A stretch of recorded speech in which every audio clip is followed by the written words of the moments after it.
de corte o los mecanismos que tiene la viga para luchar contra esa falla que está asociada a las tensiones tangenciales. Y por último, si nos alcanza el tiempo, que esperemos que sí, vamos a ver cómo, mediante una analogía del reticulado, vamos a asimilar a la viga de hormigón armado a un reticulado isostático, vamos a poder sacar algunas conclusiones útiles a los efectos del diseño. ¿Sí?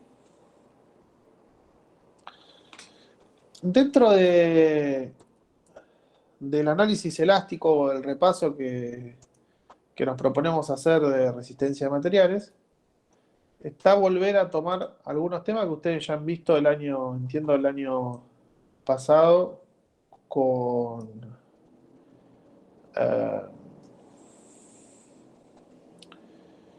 López. ¿Sí? Entonces, imaginamos que tenemos esa viga, simplemente apoyada, sometida a una carga uniforme.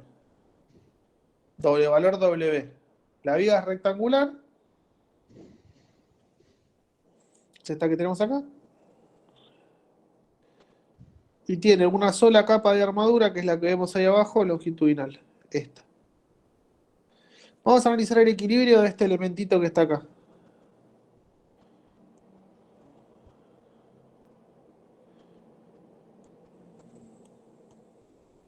Este chiquitito que está acá, ACBD, este.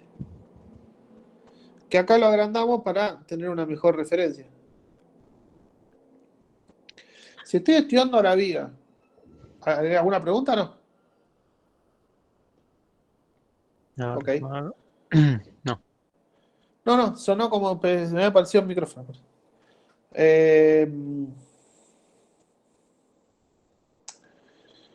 Ustedes recuerdan que en una viga sometida a flexión recta simple, como la que tienen ahí, la distribución de tensiones que dibujamos acá al lado son lineales,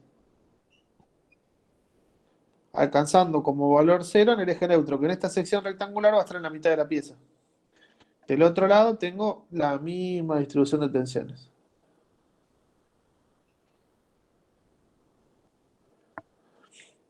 Si yo planteo el diagrama de cuerpo libre, ahora con el mismo, piensen que yo voy a tener ese diagrama de tensiones ahí y acá abajo, en el otro elemento diferencial que tengo acá abajo, que es este,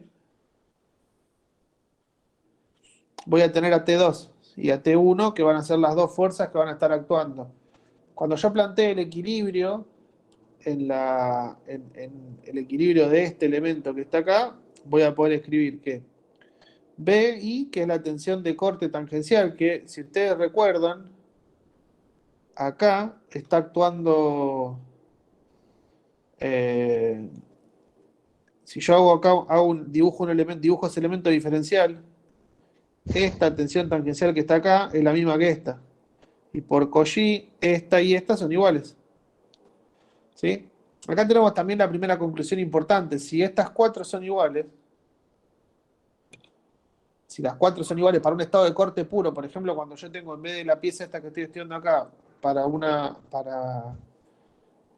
pieza que esté cargada en los tercios, por ejemplo, donde yo acá prácticamente tengo corte puro, en esa zona y constante, ven que esto si yo descompongo esta tensión y la llevo a las tensiones principales, estas fuerzas de corte van a querer generar acá una fuerza de tracción y acá otra fuerza de tracción que va a terminar en una fisura así.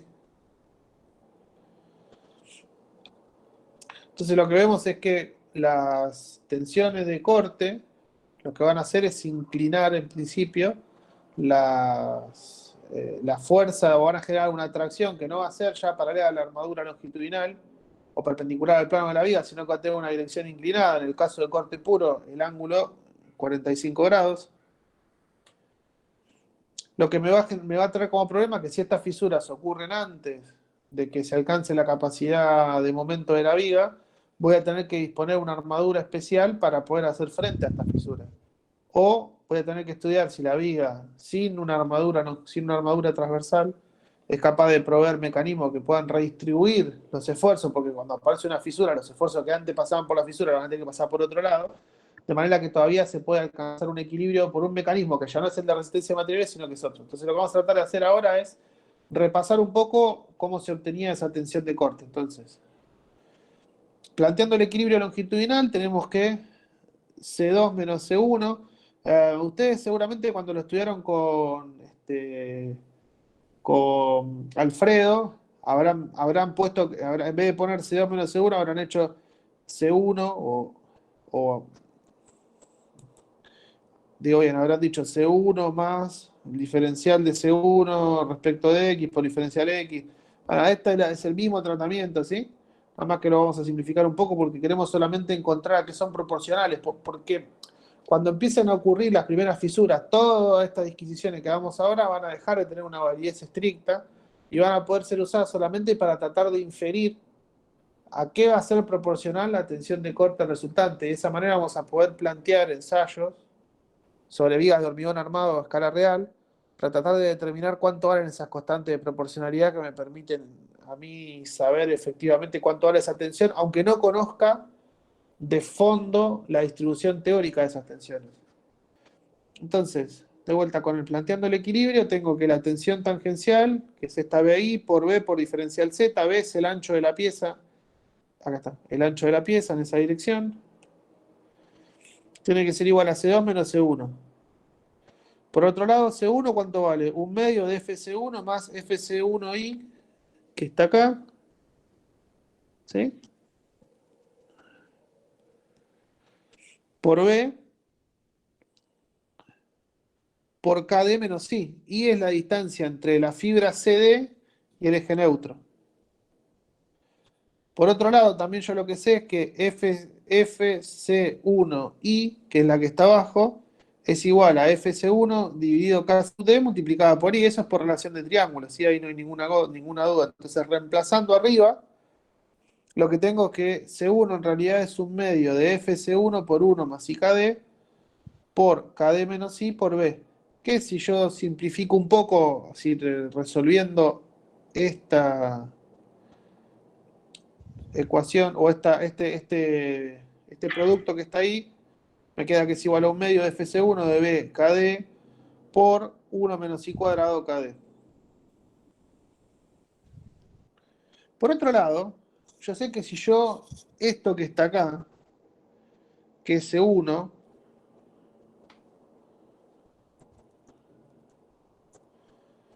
también podría calcularlo yo dividiendo, o digo bien, dividiendo el brazo, dividiendo el momento que está actuando en el plano 1-1 por el brazo de palanca.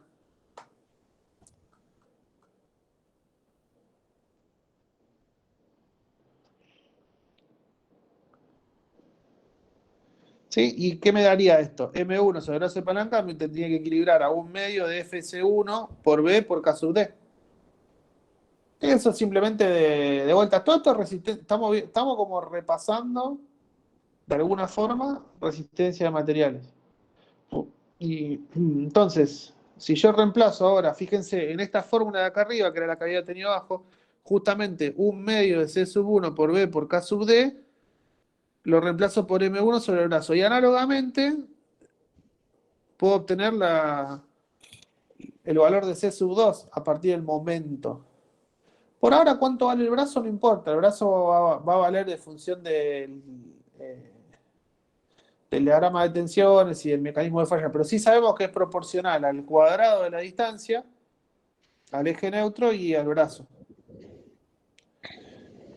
Por otro lado, o si yo reemplazo ahora estas dos de acá, digamos 1 y 2, estas dos, las reemplazo acá, que es la ecuación de equilibrio original.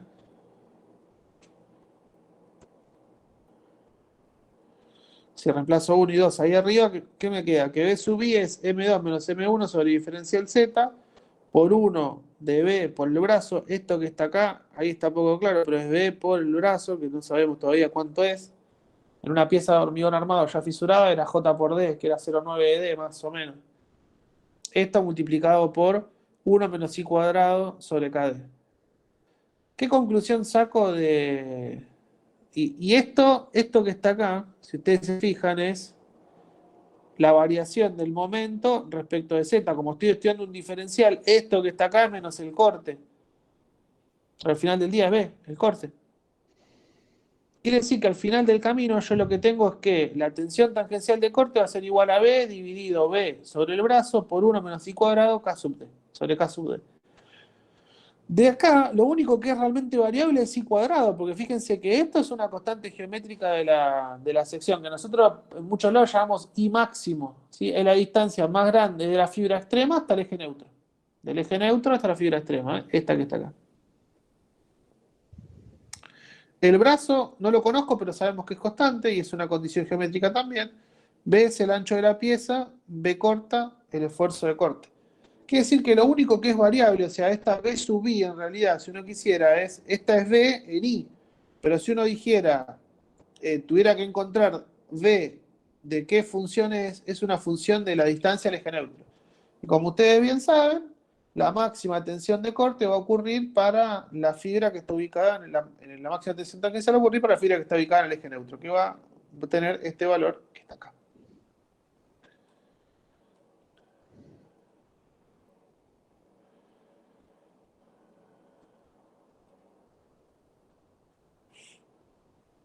Entonces,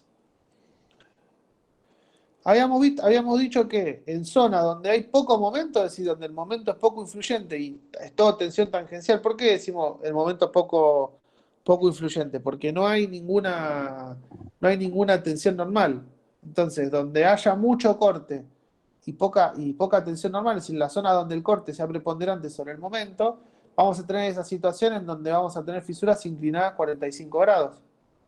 Ahora, la pregunta que me hago es, ¿qué pasa si yo en un montón de lugares de la viga tengo zonas de la viga donde hay mucho momento y poco corte? Que, por ejemplo, en una viga simplemente apoyada, eso pasa en los tramos más bien centrales. Voy a tener lugares donde tengo mucho corte y poco momento. Pero va a haber otros lugares donde voy a tener un momento no tan chico y un corte no tan chico. Entonces me hago la pregunta de, yo sé, ¿y por qué estoy interesado en esto? Porque la fisura, la forma que van a tener la fisura, van a depender de cuál sea la posición de la tensión principal de tracción. Entonces yo ya digo, en esta zona de acá, que es la zona central, donde yo tengo, vamos a hacerla un poquito más chica, donde yo tengo mucho momento y poco corte, yo sé que las fisuras van a ser así, verticales, porque la tensión de tracción es prácticamente horizontal. Y también sé que en las zonas del apoyo, como yo tengo mucho corte y muy poco momento, voy a tener fisuras que van a ser inclinadas. Porque la tensión va a estar inclinada a ¿cuánto? 45 grados, más o menos. La pregunta es, ¿y en esta zona de acá? Bueno, para saber qué pasa en esa zona, lo que tengo que hacer es estudiar un elementito diferencial sacado también de la viga, donde tengo, por un lado, las tensiones de tracción, perdón, las tensiones tangenciales de corte, derivadas del corte, que están acá,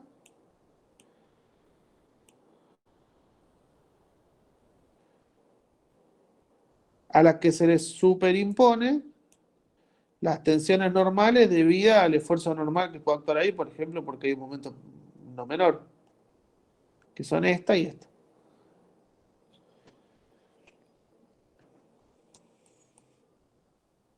Entonces, repasando un poco lo que habían ustedes estudiado en resistencia de materiales, y yo ahora lo que hacía era ir variando el plano, y proponiendo un plano de falla, que en este caso es este, y viendo cómo o qué valor adopta las tensiones de corte y las tensiones normales. No ya a los sistemas de ejes coordenados globales, sino respecto a este nuevo plano que estoy definiendo acá, estas tensiones que voy a llamar B' y FT',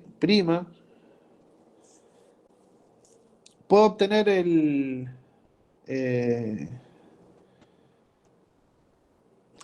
puedo obtener o podría encontrar la tensión principal de tracción o de compresión que actúa sobre ese plano llevando a la condición de que B se haga cero. Y variando qué cosa, alfa. También lo que podría encontrar es si yo conozco la condición de, conozco cuánto vale Ft y cuánto vale B, puedo calcular cuánto vale la tensión principal de tracción más grande, que es esta que está acá.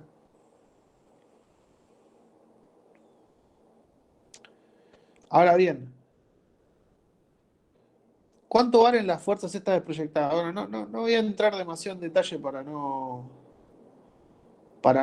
después es algo que ustedes ya conocen, pero simplemente lo que voy a hacer es, esta fuerza que está acá, esta y esta, las voy a proyectar primero sobre una dirección paralela a este plano, esta, y después también sobre una dirección perpendicular a ese plano, digamos esta. Y las voy a sumar. La sumatoria de las paralelas dará B', la sumatoria de las perpendiculares dará FT. Por eso si ustedes se fijan acá, yo lo que tengo son 3 términos en uno y 3 términos en otro. Como tienen que estar en equilibrio, lo que yo planteo es que el producto de las tensiones actuantes en cada cara, si ustedes se fijan, este plano tiene diferencial Z sobre seno de alfa de longitud multiplicado por B.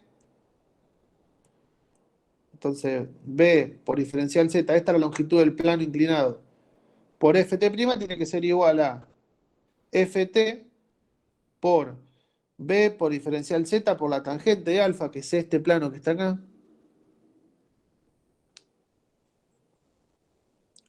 por el coseno de alfa, porque lo estoy proyectando en este, estoy haciendo una proyección perpendicular al plano. ¿Sí? Estoy tratando de sacar esta que está acá, ¿ven? Si ustedes, esta.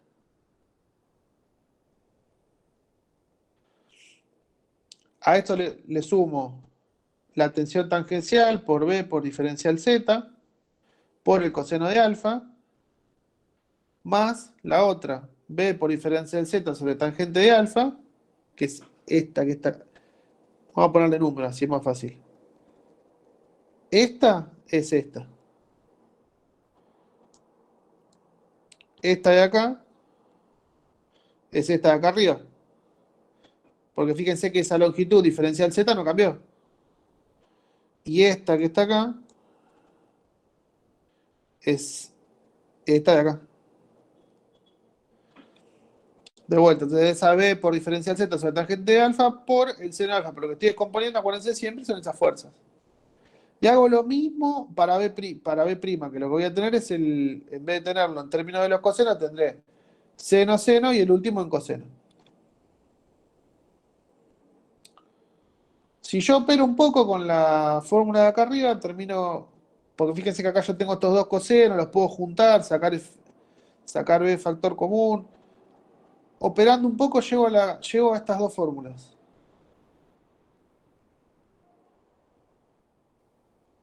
A que el valor de F'T y de B, es decir, de la tensión normal y la tensión tangencial a ese plano que estoy ahora rotando, tienen estos valores.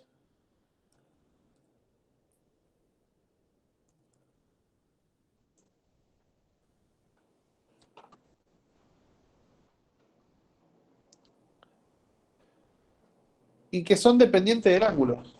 Entonces la pregunta que me hago es, ¿cuánto vale el ángulo que me genera la máxima tensión normal? Bueno, ese ángulo, la tangente de 2 veces ese ángulo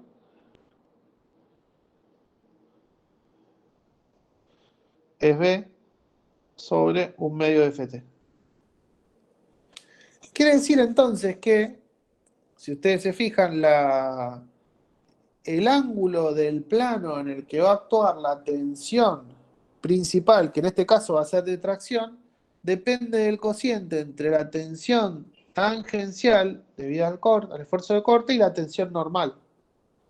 Entonces lo que podemos hacer es graficar cómo varía el ángulo alfa, que otra cosa interesante, acá el ángulo alfa está medido respecto a la vertical, pero puede estar medido respecto a la horizontal, puede ser el mismo, exactamente el mismo ángulo. ¿Ven? Si ustedes se fijan, acá está este y este.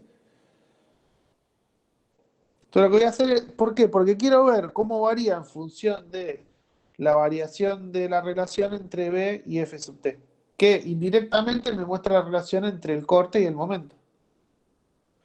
Entonces acá tienen el gráfico.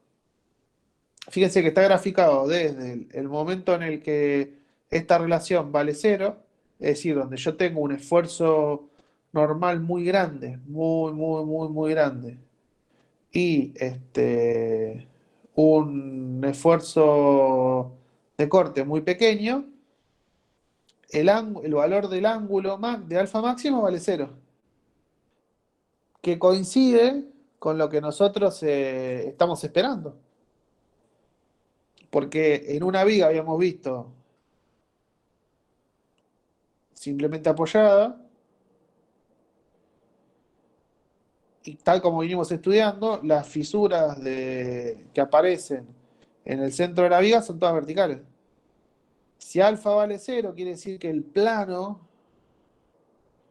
acuérdense que alfa es este, quiere decir que el plano no se movió nada y que la tensión principal de tracción actúa así. A medida que el corte va siendo preponderante sobre la tensión normal, la tensión tangencial, fíjense que esto tiende a un ángulo, 45 grados. Quiere decir que en toda la zona de apoyo me va a pasar que el ángulo va a ser 45 grados, la tensión va a actuar así, y esta va a ser la dirección de la fisura. Es decir, que voy a tener en esa zona fisura de este estilo. Y en las zonas intermedias tendré ángulos intermedios, es decir, las fisuras se irán inclinando desde esta posición hasta alcanzar la posición de los 45 grados en la zona de apoyo. Si yo graficara un poco la variación de esas tensiones, tendrían esta forma. Y acá es importante detenerse también unos pequeños momentos. ¿Sí? ¿Dudas? ¿O algo para No, hay compartir? una pequeña pregunta o aporte, digamos. Eh, Sí, digamos, se entiende, digamos, ahí perfectamente que en el centro de la sección, el corte cuánto vale. qué miedo, ¿no? Qué miedo. Bueno. Y por ejemplo, a ver, en esta viga, sí, esta, ¿no? Así. ¿Cuánto vale el corte acá? Si esto es L sobre 2. En el momento del máximo vale cero. Bien.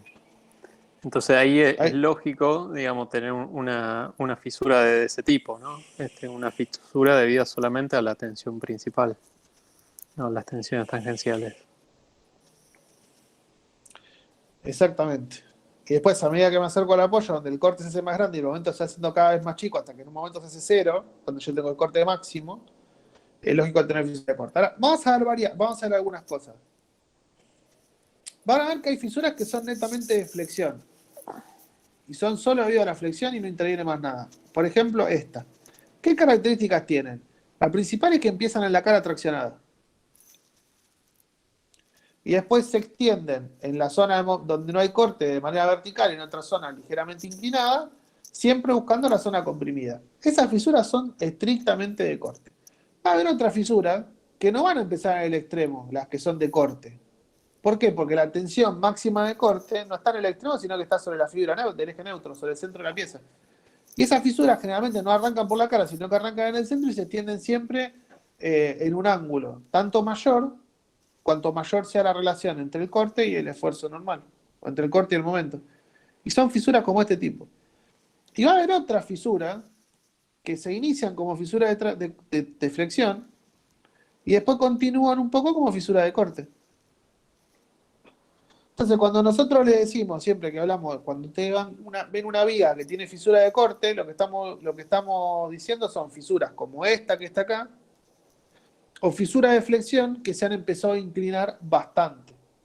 Porque si yo tuviera un momento constante y nada de corte, serían todas verticales las fisuras. Obviamente que no hay ninguna pieza que trabaje de esa manera. Entonces, ¿qué cosa vamos viendo? Vemos que el corte me produce una fisura en un lado donde yo no tengo armadura, que es en el centro de la viga, porque yo dispuse mi armadura cerca de la cara traccionada. Y vemos que vemos por qué la llamamos entonces de corte, y porque esas tensiones de corte lo que hacen es variar el ángulo del plano principal. Y esa variación es tanto más grande cuanto más grandes son las tensiones de corte respecto de las tensiones normales. Es decir, cuanto más grande es el corte debido al momento. Por eso todo el capítulo se llama diseño del corte. Pero en realidad lo que yo estoy diseñando es a una tracción, no ya en la dirección más natural de la pieza, que sería perpendicular a la cara, sino una tracción que esté inclinada. Es así que ese estado de fisuración que aparece en la viga debido a los efectos de corte, que vamos a ver, puede generar en algunos casos que la viga falle prematuramente antes de alcanzarse el momento de diseño, se va a llamar estado de fisuración inclinado, para diferenciarlo de otros estados de fisuración que no son tan nocivos para el comportamiento de la viga. Entonces, hasta acá, eso es lo primero que tenemos que llevarnos claro, ¿sí? Entonces voy a ver que todos mis esfuerzos ahora van a estar dirigidos a tratar de entender cómo una viga de hormigón sin estribo soporta los esfuerzos, o sin armadura de corte, soporta estos esfuerzos, se maneja, sobre todo qué pasa después de que aparecen las primeras fisuras inclinadas debido al esfuerzo de corte, para ver primero si me afecta la capacidad de la viga, y si la afecta, que ya se imaginarán que algo lo afecta, ¿qué tengo que hacer yo para restituirla? De este modo, la armadura de corte no va a ser una armadura que va a estar pensada de fondo para tomar un esfuerzo, sino que lo que voy a hacer es diseñarla de manera tal de garantizar que el momento de diseño que yo me propuse que la pieza alcanzara cuando la diseñé en flexión, efectivamente se alcance sin que haya riesgo de una falla prematura debido a estas tensiones tangenciales que inclinan la dirección de las tensiones principales de tracción. Entonces lo que vamos a estudiar ahora es cómo se comporta una viga que no tiene armadura transversal, ¿sí? Voy a agarrar una viga con la armadura longitudinal, ya estoy moviendo de manera teórica cómo se comportan, y vamos a ver ahora cómo se comporta la viga de hormigón armado solamente con armadura longitudinal, no ya de forma teórica, sino de manera un poco más experimental. Pero sí es importante conservar esas ideas que traemos del análisis elástico, que aunque aparezca ese campo de fisuración, ya no dejen de ser estrictamente válidas, no por eso nos dejan de darnos una pista de cuáles son los mecanismos que subyacen al funcionamiento de la viga.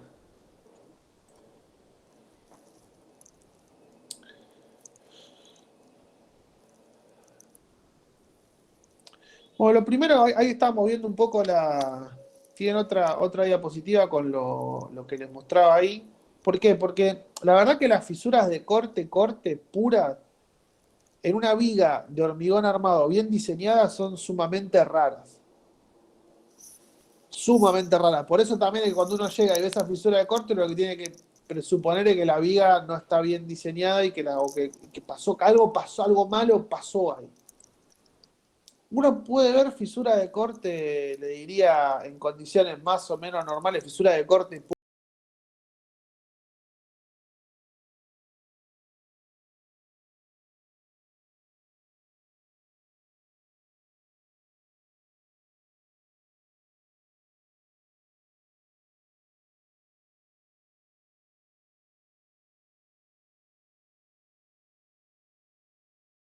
tema del canal de pasaje de cable, una serie de cosas. En esas vigas se puede llegar a ver. Si no, me atrevería a decirle que nunca vamos a ver siempre primero fisuras de flexión que a poco se van inclinando hasta que en el apoyo, donde son predominantemente de corte, van ahí. Pero fíjense, ven que no llega la cara.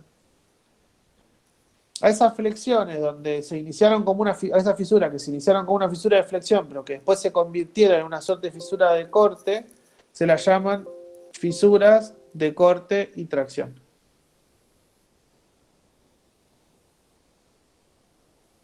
Otro lugar donde a veces uno puede ver fisuras de corte, por ahí se los digo por si en algún momento les toca analizar algún caso así, es uno no está obligado a continuar toda la armadura del tramo, que tiene en el tramo hasta los apoyos. Aunque es una buena práctica para mí, y uno está obligado a continuar por lo menos 2 barras, si uno tiene 4 o 5, podría alguna discontinuarla. Los puntos donde uno corta la armadura son puntos donde se generan grandes concentraciones de tensiones, porque aparece una discontinuidad en una pieza como el hormigón, que ya de por sí es bastante discontinuo, porque es ortótropa, porque tiene el acero embebido en el hormigón, donde tengo un material con características muy diferentes, tanto mecánicas como resistentes, al hormigón. Tengo el acero muy distinto al hormigón. En esa zona donde se discontinúan las barras, si no está bien resuelta, o si lo que se discontinúan muchas barras de golpe y de diámetro grande, pueden también aparecer fisuras de corte puro. Y también pueden pasar cerca de los puntos de inflexión, es decir, donde yo cambio de momentos positivos a momentos negativos. Estos son puntos para estudiar, para mirar con un poco de detalle, porque puede aparecer una fisura de corte ahí sin que eso signifique nada tremendo. Ahora bien, ¿qué pasa cuando aparece esa fisura de corte? Es decir, yo tengo mi viga de hormigón armado con solamente armadura longitudinal y empiezo a cargar, a cargar, a cargar, a cargar, a cargar, y junto con la fisura de flexión naranja aparece una fisura roja de tracción. Nosotros ya vimos cómo la pieza cuando deja de trabajar de manera elástica, y hoy lo repasaron con Martín, cuando deja de tener este diagrama y pasa a tener este otro diagrama,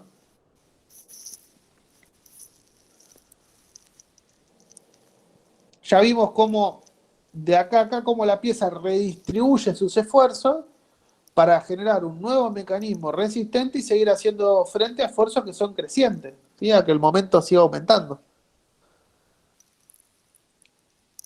Ahora la pregunta que me hago es, ¿cómo la viga se las arregla también para redistribuir en esa zona donde ya no tengo armadura para generar este esquema de funcionamiento?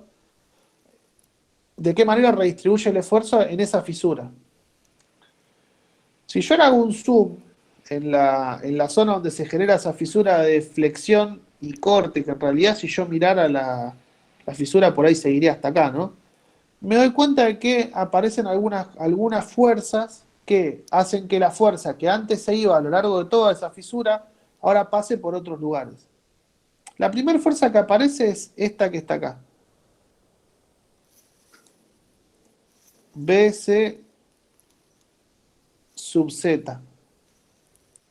Acuérdense que B es por corte, C es por el hormigón, el concrete, y acá en este caso va a después tener una serie de agregados para mostrar a qué fuerza me estoy refiriendo en este caso. Esta es la fuerza de corte que todavía puede pasar como tensión tangencial en la sección de hormigón que todavía no se fisuró. ¿Ven? Si ustedes se fijan acá, la fisura no atraviesa toda la pieza. Si llega hasta arriba se terminó la pieza, ¿no? No sirve más ya. Entonces, no sirve más porque en vez de tener una pieza de hormigón armado, tengo dos piezas de hormigón armado. Ya nada bueno puede salir de eso. Entonces, esta fisura o esta zona que todavía no se fisuró es capaz de transferir todavía tensiones tangenciales con el mismo mecanismo que lo venía haciendo antes toda la sección. Cuando las dos piezas se quieran separar, o las dos caras se quieran mover relativamente, la armadura longitudinal va a tener una especie de efecto de pasador, que se llama efecto de dovela. Es decir, que esa armadura longitudinal que yo puse para resistir esfuerzos preponderantemente longitudinales, cuando yo la someta a un esfuerzo transversal, algo de resistencia va a ofrecer porque no se quiere salir del hormigón. Y por otro lado va a haber un tercer mecanismo que me provee a mí cierto flujo de corte por la fisura, que va a ser el de la trabazón de los agregados, que es este que está acá.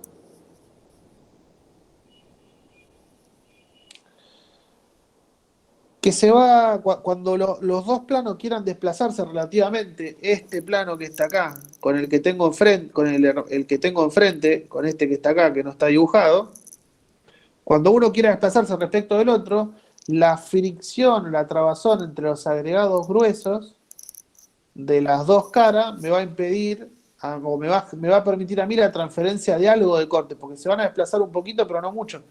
Piensen que si las dos superficies fueran lisas, si yo ahí tuviera dos superficies perfectamente lisas, esta y esta otra, si fueran perfectamente lisas, yo podría tener un desplazamiento relativo de este respecto de este sin ningún problema, pero como acá yo en realidad tengo los agregados que sobresalen, ese desplazamiento no va a ser posible, por lo tanto, algo de fricción, no toda la que pasaba antes, pero algo va a poder redistribuir. También hay un efecto más, o un mecanismo más que tienen las piezas para redistribuir las tensiones, que es trabajar como si fuera un arco. Si yo veo las fisuras de corte, lo que tienden a hacer es separar a la pieza en esta forma. De alguna manera, toda la zona que está gris, que yo la voy a pintar en este lila tan apropiado para la situación, estaría trabajando como un arco comprimido y para que esta resultante sobre el apoyo no abra el arco y lo parta, porque me generaría o perdería el efecto, o perdería el trabajo del arco, dispongo de la armadura longitudinal para que actúe como un tensor. Entonces, estaría trabajando como un arco atirantado o un arco atensorado. Tendría entonces esos 4 efectos o esos 4 mecanismos para que cuando la pieza deja de tener esta distribución de tensiones uniforme a lo largo de toda la pieza, cuando pasa al estado 2, los mecanismos que se activan son todos estos. Es decir, recapitulando, la resistencia a la sección de hormigón, la sección de hormigón no fisurada, la trabazón entre los agregados, la acción o el efecto de vela y la acción de arco, un efecto de arco. Ahí en la acción de arco, no sé si eso en la parte de flexión lo habíamos aclarado, pero ahí está la importancia de anclar correctamente la armadura en los apoyos, ¿no? Para que ese tensor que está ahí marcado en azul funcione, yo tengo que tener las barras suficientemente ancladas en el apoyo. Entonces es importante que las barras que llegan al apoyo, que por ahí no son todas, estén bien ancladas. Sí, de hecho, nosotros lo vimos un poco por arriba, pero lo vimos. Eso que le dice Martín es súper importante. Es más importante que esté bien anclada la armadura que esté bien calculada. Porque si ahí me faltan un 10% de la armadura, no pasa nada. Ahora, si está mal anclada, tiro y me llevo lo que haya puesto. Así haya puesto el triple de armadura. Es por eso que también nosotros estudiamos. Por eso yo soy a veces soy un vehemente detractor del uso de, por ejemplo, el software como el CiTECAD, que tiene tendencia a cortar barra por todos lados, a reducir los anclajes para ahorrar 12. Para hacer ahorro que no son tales, ¿no? Porque las barras, lo hablábamos, ya vienen en 12 metros. Y si uno corta en 2,80, por ejemplo, no ahorro nada, por esos 20 centímetros se tiran. Y uno parece que ahorró, es un mal concepto del ahorro. Y también hemos visto que hay unos requisitos que me pide el reglamento de integridad estructural. Es decir, que voy a tener que algunas barras llevarlas bien, llevarlas hasta los apoyos, aunque no las necesite. Voy a tener que anclarlas bien, aunque no las necesite. Voy a tener que tomar algunos recaudos constructivos de anclar pasado el apoyo, por ejemplo, aunque no lo necesite, para garantizar que si ocurre algún siniestro en la estructura, los daños sean proporcionales al evento. Porque si yo no le doy, por decirles, por ejemplo, si yo tengo bien anclada la armadura de la losa y la losa se sobrecarga, o se cae una columna, por ejemplo, se cae una viga, pero la losa está bien anclada, deja de trabajar a flexión como losa y empieza a trabajar como una membrana, y la losa quizás va a haber que demolerla, lo que sea, pero no se pierden las vidas de las personas que están ni arriba ni abajo. Con las vigas pasa lo mismo. Si este efecto de arco es un efecto de última, vamos a ver que en general a la mayoría de las vigas que nos interesan a nosotros no lo vamos a considerar, pero va a ser una reserva de seguridad frente a un problema de corte que me va a permitir a mí tener una garantía de que si se sobrepasa por algún motivo la solicitación que yo calcule, tengo un resguardo, una reserva de capacidad. Para que se den una idea más o menos, en una viga normal, el efecto de vela puede ir del 15 al 25% de la redistribución de corte, ¿no? Entre el 20 y el 40 pasan por acá. Digamos, entre el 30 y el 50 pasan por la trabazón de los agregados, y el efecto arco, vamos a ver que en las vigas donde está muy presente, que son vigas relativamente cortas, gran parte de la descarga se va por el arco, y las otras vigas muy poquito lo que aporte y no le vamos a dar No le vamos a dar bola.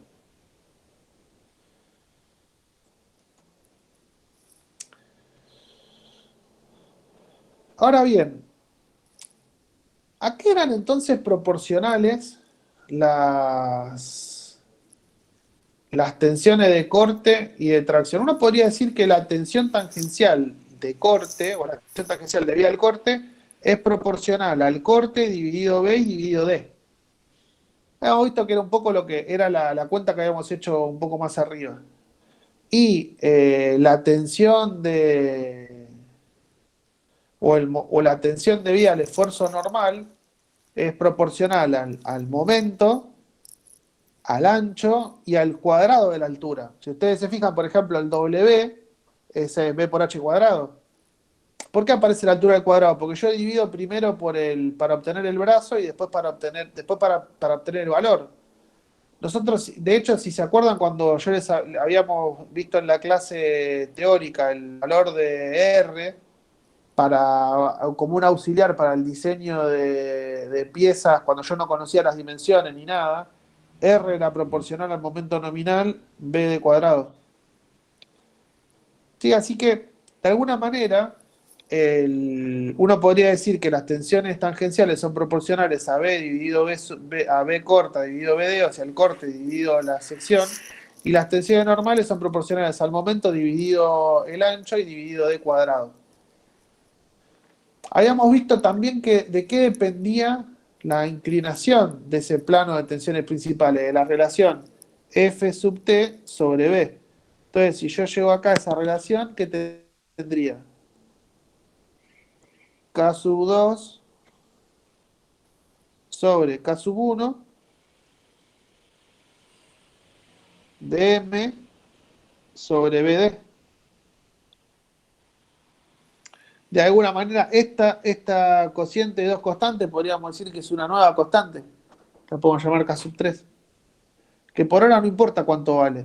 Ahora, si yo estoy analizando una pieza así, por ejemplo, esta pieza que tengo acá abajo, ven que de alguna manera el valor M sobre B, esta relación que está acá, es esta distancia que está acá.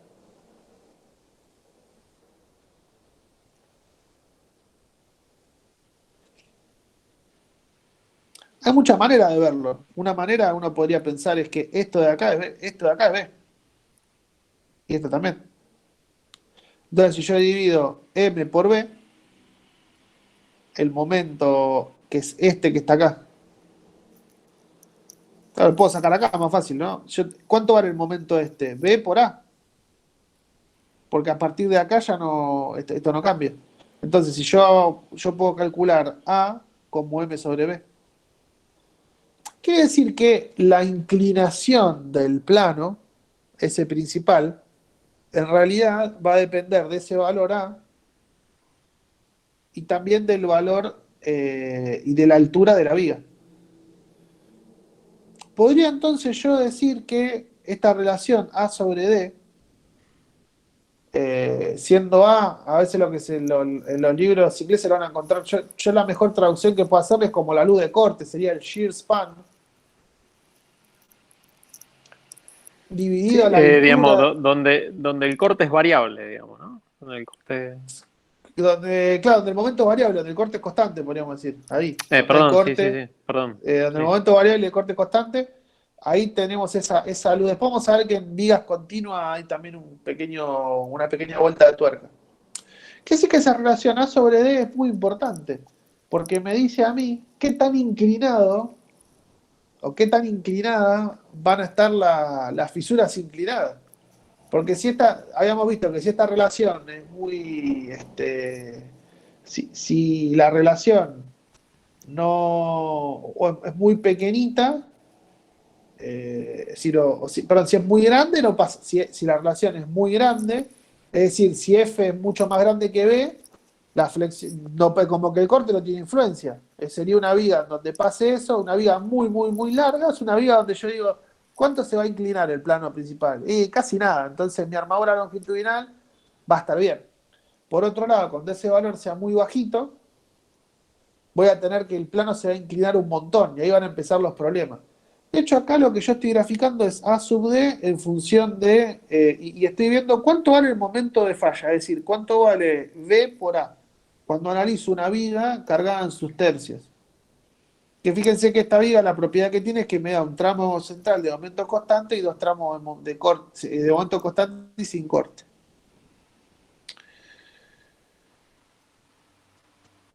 Y van a ver que hay dibujadas varias líneas.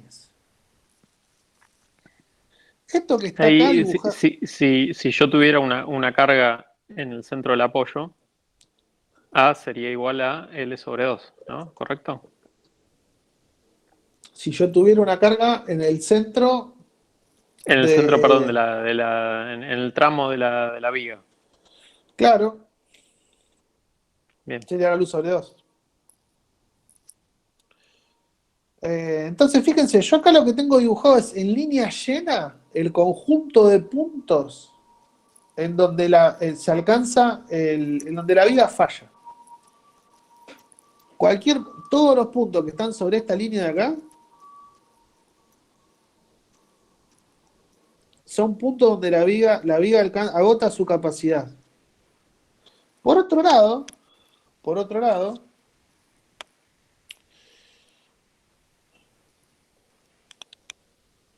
tengo yo dos líneas más. O tengo dos, dos situaciones más. La capacidad flexional, la capacidad flexional de las vigas está por acá. Capacidad flexional calculada nominalmente, ¿sí? El M sub D.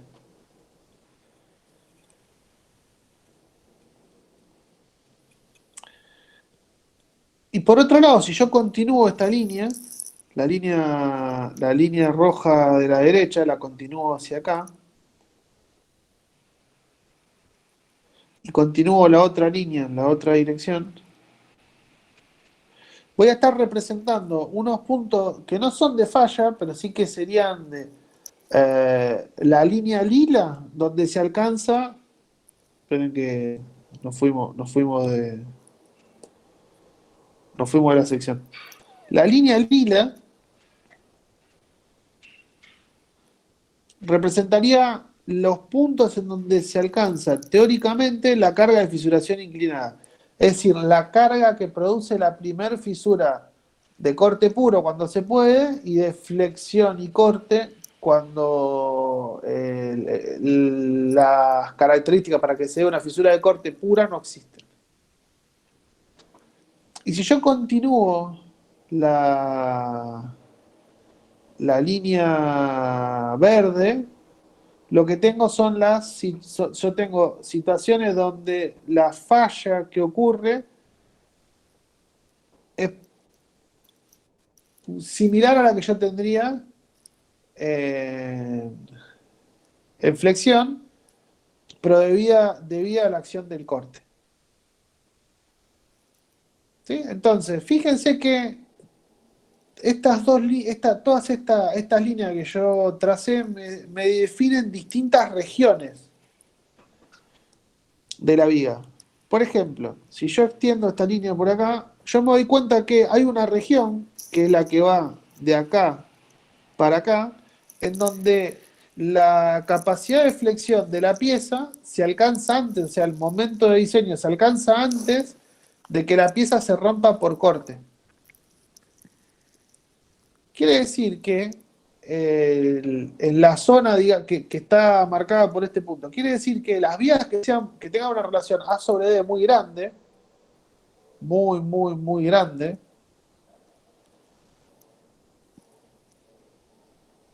la influencia del corte en esas vías va a ser prácticamente nula. Entonces, en ese tipo de vías yo no me voy a preocupar para nada en diseñar armadura de flex, si no quiero diseñar una armadura de corte, o podría no preocuparme en disponer una armadura de corte, porque las tensiones tangenciales de corte prácticamente no influyen, la falla debido a la acción del corte nunca ocurriría antes que la falla por flexión. Tengo también otra región,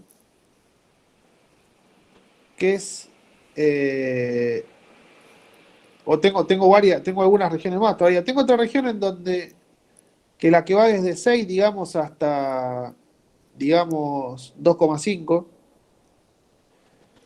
en donde tengo el problema que la capacidad flexional está por acá arriba. 2,9 sería ahí, ¿no? Más o menos. Sí, 2,8. 2,9. Vamos a No, no. ponerle, tomémonos una revancha entonces.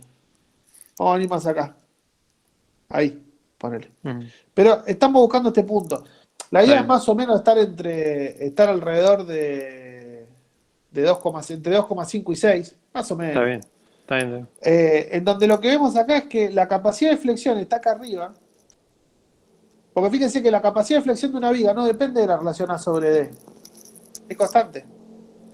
Entonces, si yo no tomo ningún recaudo, es decir, en una viga en donde yo no pongo ninguna armadura transversal, en vez de fallar, por ejemplo, una viga que tiene relación 4, en vez de fallar acá, falla acá, para un momento mucho más chico.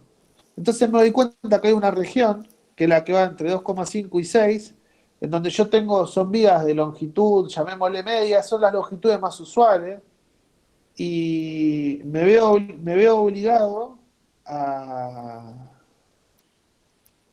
eh, a tomar alguna decisión respecto de de qué hago de disponer alguna armadura de corte. Porque si no, no voy a alcanzar nunca la capacidad flexional.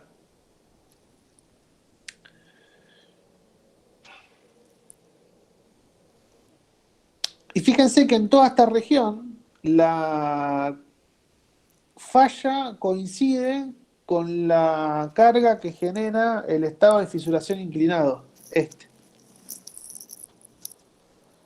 Después voy a tener otras dos regiones más, que se las voy a nombrar simplemente una suerte de interés teórico, que van a ser las vigas cortas como esta, y las vigas que voy a llamar acá, que son tan cortas que le voy a cambiar el nombre y voy a llamar que son de vigas de gran altura, en donde lo que voy a tener son mecanismos de falla muy distintos a los que ocurren en las otras regiones.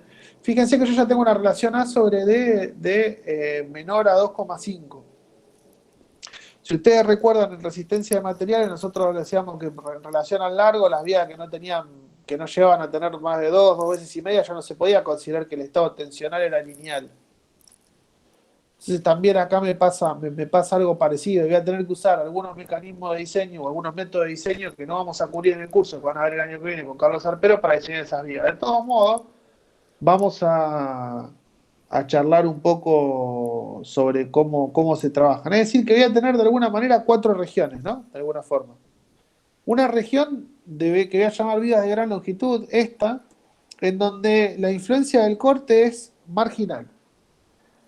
Es decir, que como son tan preponderantes las tensiones normales frente a las tensiones de corte, no me va a preocupar mucho tomar algún recaudo adicional respecto a la armadura de corte. Voy a tener después una región del otro lado, en donde vamos a ver que los mecanismos de corte o los mecanismos de funcionamiento de las vigas son muy distintos a los de una viga convencional y que los voy a tener que estudiar de manera independiente. Y voy a ver cómo fallan el corte.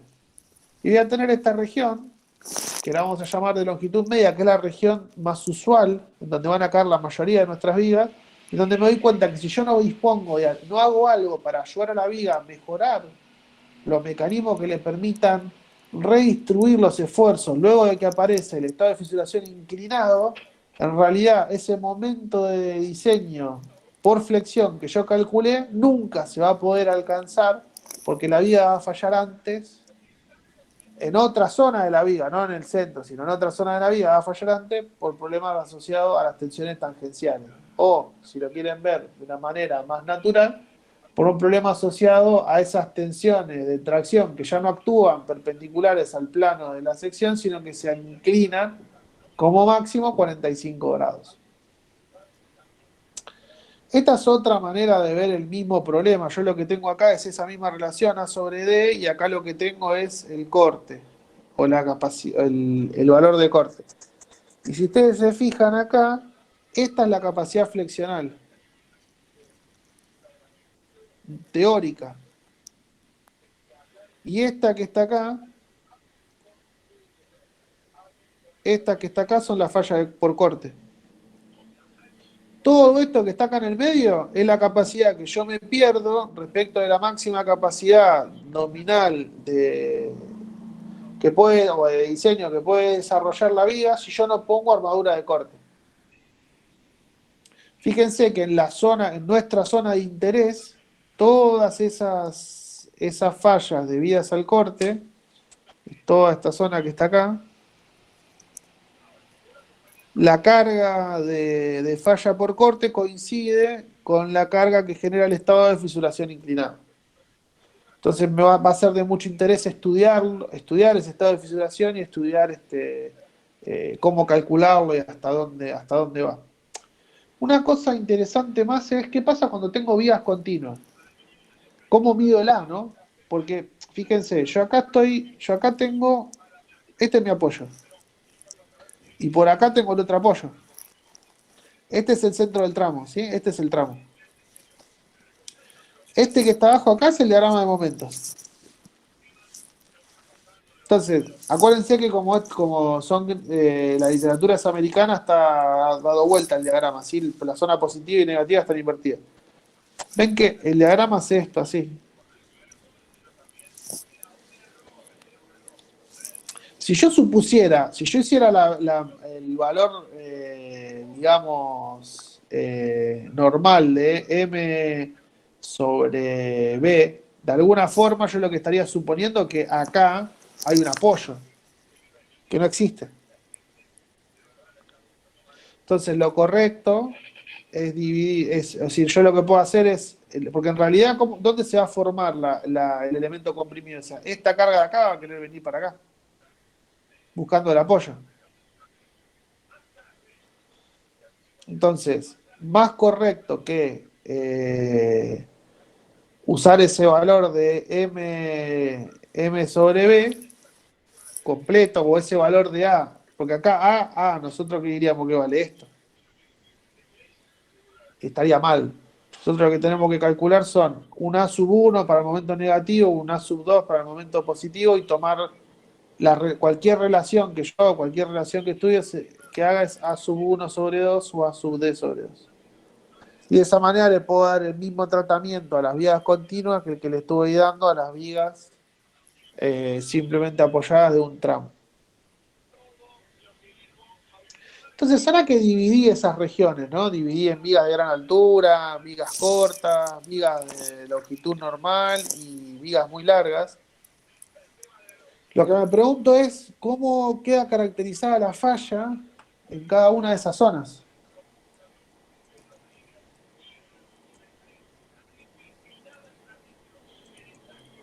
Las dos primeras vigas las voy a pasar relativamente rápido,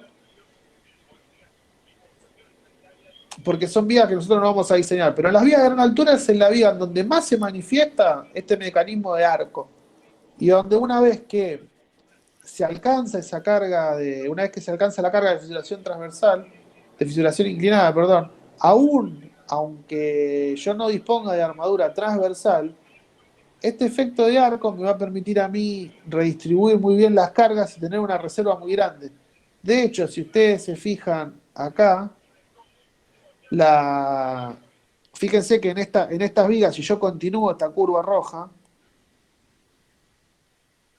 ven que la capacidad, si yo continúo ahora también la de la capacidad flexional, que es esta,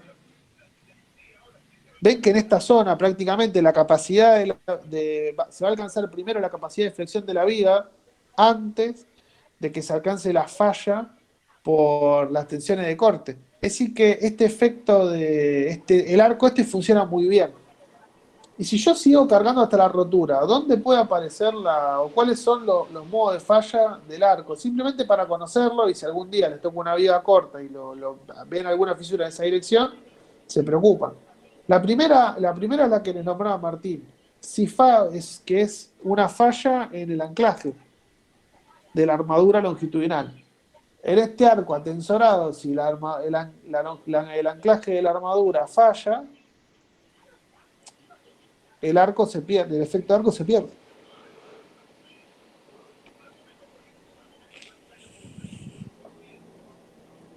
No quiere decir que uno haya dejado un decir que eso vaya pasado porque uno dejó mal el anclaje, ¿no? Si uno deja en condiciones normales, llega un momento en el que si uno sigue cargando por encima de la carga de diseño y demás, una de las posibilidades del arco es que falle por ahí. Otra de las posibilidades que puede fallar es decir, ¿qué forma tiene esa rotura? Es esta que vemos acá. En la misma forma de rotura tendría si el problema o la falla se produce como consecuencia de un aumento desmedido de la presión de compresión en el apoyo. Es decir, yo sigo cargando, la armadura no cede, pero la reacción genera tanta presión en el punto final del apoyo que termina también rompiendo el hormigón.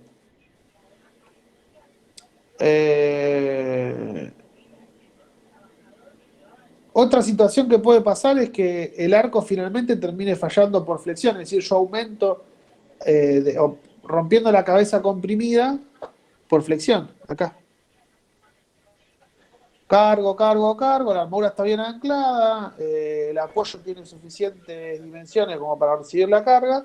Va a llegar un momento en el que esta zona que está acá, que a medida que yo aumento las cargas se va comprimiendo cada vez más, agote su capacidad de compresión y el arco se rompa. Lo último que puede pasar es que se rompa el cuerpo del arco debido a una excentricidad del empuje, porque en realidad, fíjense que esto no es un arco propiamente dicho, sino que hay una cierta excentricidad en el empuje, y eso se puede manifestar con una fisura en este punto o con una fisura en este punto. Esos son los posibles modos de falla. La vía de gran altura no nos interesan demasiado, entonces en este estudio del corte, porque nos damos cuenta de que tienen tanta capacidad de redistribuir momento, porque este efecto de arco, ¿por qué puede ocurrir? Porque la viga es cortita, la viga tiene esta forma por ahí. Entonces el arco se puede armar. En cambio, si yo tengo una viga súper larga,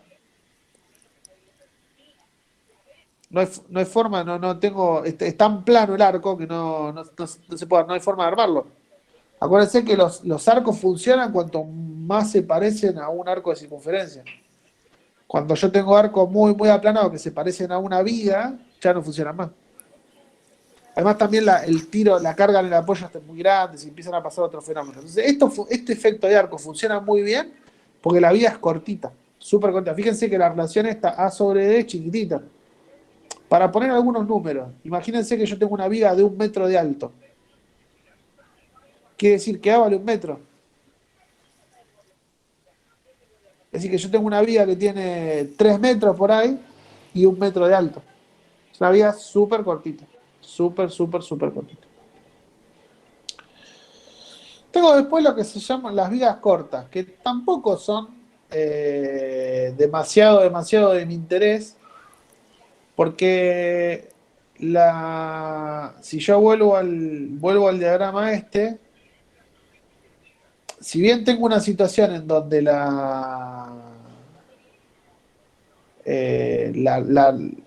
hay un poco de pérdida de capacidad flexional, todavía no es significativo. Y tengo muchas formas de redistribuir esfuerzos, digamos. De los modos de falla posible que tienen estas vigas, para tener también un poco de cuidado, es el más, o de los más comunes. Uno es la pérdida o la falla del anclaje de la armadura traccional, que se manifiesta por una fisura paralela a la armadura en la zona del anclaje. Y otra es por agotamiento de la capacidad de compresión en la cabeza comprimida. No tanto porque aumente la tensión propiamente dicha, sino que a medida que la fisura crece, tengo una zona comprimida cada vez más reducida, lo que conduce al final del proceso a una rotura, porque no tanto por un aumento de la carga, sino por una disminución de la sección, que lleva a un aumento de las tensiones actuantes. A la primera se la llama falla Shear Tension Failure, como sería falla de corte por tracción, y al segundo tipo de falla Shear Compression Failure, es decir, falla de corte por compresión. Estas vías cortas tampoco nos interesan demasiado, las van a estudiar de vuelta con Sarpero. Y no nos interesan tanto porque en las primeras no tiene influencia de corte, y en esta tiene una influencia muy pequeñita. Si ustedes se fijan también acá, es la zona donde yo tengo menos pérdida de... Es este cuello que está acá. Fíjense que no hay nada ahí de... Prácticamente no hay una... No hay problema, digamos. Ahora bien, ¿qué pasa cuando llegamos a las vigas, las vigas que más nos interesan? Las últimas vigas tampoco las vamos a estudiar, porque las vigas de gran longitud, porque ahí también, no es porque tengan no es que tengan un mecanismo de reserva grande, sino que es tan poco lo que se inclina el plano, que el estado de fisuración inclinado nunca ocurre. En las vigas que más nos interesan a nosotros, que son estas vigas habituales, lo que le pasa es que yo voy a tener estas fisuras de flexión que van a aparecer siempre como consecuencia del paso del estado 1 al estado 2. Acompañado o después de que se inicia esta fisura de flexión, me va a aparecer esta fisura de corte que va a tender a inclinarse. Estas fisuras que están acá también van a terminar creciendo. Si ustedes se fijan, la pieza, a medida que las fisuras crecen, se van separando en estas especies de dientes. Y la consecuencia que trae la forma en la que crece la fisura es que los dientes, la raíz del diente, esta parte, es cada vez más pequeña. ¿Sí? Cada vez más chica, cada vez más chica, cada vez más chica, hasta que llega un momento que se hace incapaz de absorber los esfuerzos de tracción debido a de compresión, perdón, que le introduce esta condición de aumento de carga. Entonces tengo una falla que es prematura mucho antes de que se alcance el momento de diseño. Es por eso que cuando toque el momento de evaluar la capacidad de esta viga, es tan poca la resistencia que tienen luego de que ocurre la carga de fisuración inclinada, o sea, para esta condición, porque es todo tan precario que apenas crece un poco cualquiera de las fisuras, todo se cae, que el reglamento va a adoptar como límite su capacidad la carga que genera el estado de fisuración inclinado. Aunque no necesariamente eso conduce al colapso, si el colapso está un poquito más adelante, de manera conservadora y pensando que es muy difícil prever, o viendo que es muy difícil calcular otro tipo de estado de falla, se va a quedar con ese como límite.